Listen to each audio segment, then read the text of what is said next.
करनाल ज़िले में आज की प्रेस वार्ता हरियाणा युवा कांग्रेस की आयोजित हुई है। उसमें सभी आप पत्रकार बंधुओं का, छायाकार बंधुओं का, इलेक्ट्रॉनिक के सभी साथियों का जो है मैं धन्यवाद करता हूं कि आप सभी हमारी आवाज़ को प्रदेश की जनता तक पहुंचाने, हमारा सहयोग करने यहाँ पहुंचे हैं। आज की प्रेस वार्ता का जो विषय है वो CET को लेके है, कॉमन एलिजिबिलिटी टेस्ट, जो पिछले कई महीनों से हरियाणा के नौजवानों का और प्रदेश की सरकार के लिए जी का जंजाल बना हुआ। मैं बताना चाहूंगा 5 और 6 नवंबर को ग्रुप C की भर्ती के लिए हरियाणा के अंदर CET का पेपर हुआ, जिसके अंदर 7,73,572 नौजवानों ने परीक्षा दी, जिसमें से 3,57,562 बच्चों ने यह परीक्षा क्लियर करी। इस परीक्षा का नाम CET क्वालिफाइड एग्जाम था। CET की पॉलिसी के हिसाब से हरियाणा सरकार ने उस पॉलिसी के अंदर एक ये पहलू रखा कि हरियाणा सरकार HSSC के माध्यम से जितनी भी पोस्ट एडवर्टाइज करेगी, उसके 4 गुना अभ्यर्थियों को ही मेंस परीक्षा में बैठने का मौका दिया जाएगा। हम सरकार की इस पॉलिसी का विरोध करते हैं। मैं एग्जाम्पल के तौर पे आपको समझाना चाहूं तो अगर 1000 पटवारी की भर्ती निकलेगी तो 3.5 लाख में से सिर्फ 4000 बच्चों को ही पेपर में बैठने का मौका दिया जाएगा। इस सरकार में सरकारी नौकरी मिलना जो है वो सपने के समान है, लेकिन आज तो हरियाणा सरकार ने ऐसा माहौल कर दिया है कि आज हरियाणा का नौजवान सरकारी नौकरी मिलने की उम्मीद के लिए भी लड़ाई कर रहा है। क्योंकि जब एक अभ्यर्थी परीक्षा केंद्र में जाता है तो वो इस उम्मीद से जाता है कि उसे सरकारी नौकरी मिलेगी, लेकिन उस परीक्षा केंद्र के बाहर भी सरकार ने उन 3.5 लाख अभ्यर्थियों को रोकने का काम किया है। इस पॉलिसी का हम लोग विरोध करते हैं। मैं कुछ एक सवाल प्रदेश के मुख्यमंत्री मनोहर लाल खट्टर जी से पूछना चाहूंगा। सवाल नंबर 1, क्यों सभी CET क्वालिफाई किए नौजवानों को परीक्षा में बैठने का मौका सरकार के द्वारा नहीं दिया जा रहा? जब CET के साथ आपने क्वालिफाई शब्द लगाया है तो उस क्वालिफाई शब्द के क्या मायने हैं? अगर वो क्वालिफाइड बच्चा अगले पेपर में बैठ ही नहीं सकता तो उस क्वालिफाई शब्द के क्या मायने हैं? यह सवाल मैं प्रदेश के मुख्यमंत्री से पूछना चाहता हूं।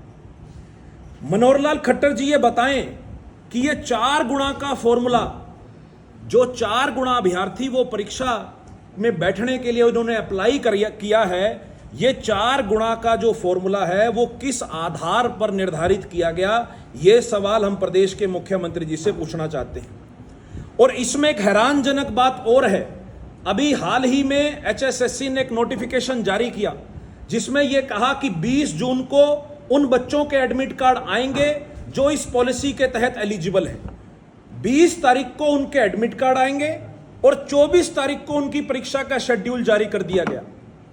मैं ये सवाल पूछता हूं कि 4 दिन के अंदर कोई विद्यार्थी कैसे अपनी परीक्षा की तैयारी कर सकता है? ऐसा मैं इसलिए कह रहा हूं क्योंकि CET के अभ्यर्थियों को अभी यही नहीं पता कि वो उनका एडमिट कार्ड किस पोस्ट के लिए आएगा। मान लो मैं बीटेक पास हूं, मैंने जब फॉर्म भरा तो उसमें मैंने 50 कैटेगरीज भरी। मुझे 20 तारीख को पता लगेगा कि मेरा जो रोल नंबर है वो किस कैटेगरी में आएगा, और उन सभी कैटेगरीज के सिलेबस भी अलग अलग हैं। तो आज हरियाणा का नौजवान इस असमंजस में भी है, जिसका रोल नंबर आएगा उसको यह नहीं पता कि उसका 24 तारीख को एग्जाम किस चीज का है। सवाल नंबर 4, इस पॉलिसी के माध्यम से सिर्फ कुछ जो टॉप स्कोरर बच्चे हैं CET के अंदर, सिर्फ उन्हीं बच्चों को बार बार परीक्षा देने का जो है मौका मिलेगा। जो पीछे के बच्चे हैं, जिनकी हम 3.5 लाख बच्चों की हम बात कर रहे हैं, उन अभ्यर्थियों को किसी भी परीक्षा में बैठने का अवसर ही जो है इस पॉलिसी के माध्यम से नहीं मिलेगा। एक सवाल टेक्निकल बच्चों के लिए मैं पूछना चाहूंगा। CET एग्जाम के अंदर मैथ, रीजनिंग, इंग्लिश, GK ये सब्जेक्ट्स आते हैं CET के अंदर, लेकिन जो टेक्निकल कोर्स के बच्चे हैं, चाहे मैं VLDA की बात करूं, चाहे मैं नर्सिंग की बात करूं, वो लोग टेक्निकल पढ़ाई करते हैं, लेकिन सीईटी में जो सिलेबस था वो जनरल का था, तो उसमें सीईटी बच्चे जो क्वालिफाई करे हैं, उसमें जो टेक्निकल बच्चे हैं वो नाम मात्र ही क्वालिफाई कर पाए हैं। उन बच्चों का भी लगातार हमसे संपर्क कर रहे हैं कि आप हमारी भी मांग उठाइए कि टेक्निकल बच्चों के लिए जिस प्रकार से राजस्थान में सीईटी अलग होता है, उसी प्रकार से हरियाणा के अंदर भी सीईटी हो। मैं अब कुछ फैक्ट्स आपके सामने रखना चाहूंगा। जिस प्रकार से हरियाणा में 4 गुना अभ्यर्थियों को बुलाने की पॉलिसी है, मैं अपने जो पड़ोस के राज्य हैं उनका कुछ एग्जाम्पल देना चाहूंगा। राजस्थान में 15 गुना अभ्यर्थियों को परीक्षा के लिए, मेंस के लिए बुलाया जाता है। यूपी में 10 गुना बुलाया जाता है। एसएससी सीजीएल सेंटर में 10 गुना बुलाया जाता है। रेलवेज में 20 गुना बुलाया जाता है। लेकिन मैं ये सवाल पूछूंगा कि हरियाणा में ही क्यों सरकार 4 गुना सिर्फ अभ्यर्थियों को परीक्षा के लिए बुला रही है? यह सवाल हम हरियाणा के मुख्यमंत्री मनोहर लाल खट्टर जी से पूछना चाहेंगे। इस मुद्दे को लेकर सीईटी संघर्ष समिति, जो इस प्रोटेस्ट को लीड कर रहे थे आज से पहले, उन्होंने लगातार अलग अलग जिलों में प्रदर्शन किए। अगर 2 में बड़े प्रदर्शनों की बात करूं तो उसमें से एक बड़ा प्रदर्शन उन्होंने हिसार जिले के अंदर किया और दूसरा बड़ा प्रदर्शन उन्होंने पंचकुला जिले के अंदर किया। बीजेपी का कोई ऐसा विधायक नहीं था जिनके पास इन्होंने ज्ञापन के माध्यम से अपनी मांग नहीं उठाई। अगर मैं यहां के जो सांसद की बात करूं, संजय भाटिया जी से वो लोग लगातार संपर्क में थे।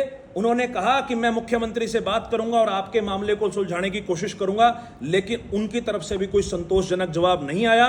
मनोहर लाल खट्टर जी के जनसंवाद कार्यक्रम कुरुक्षेत्र के अंदर जब हो रहा था, तब भी वो बच्चे सीईटी की डिमांड लेके गए, लेकिन वहां भी उनकी बात को अनसुना कर दिया गया। अंत में ये विद्यार्थी, जब सरकार के सभी दरवाजे इनके लिए बंद हो गए, जब इनके पास कोई और रास्ता नहीं बचा, तो इन विद्यार्थियों ने दिल्ली में सांसद दीपेंद्र सिंह हुड्डा जी से संपर्क किया।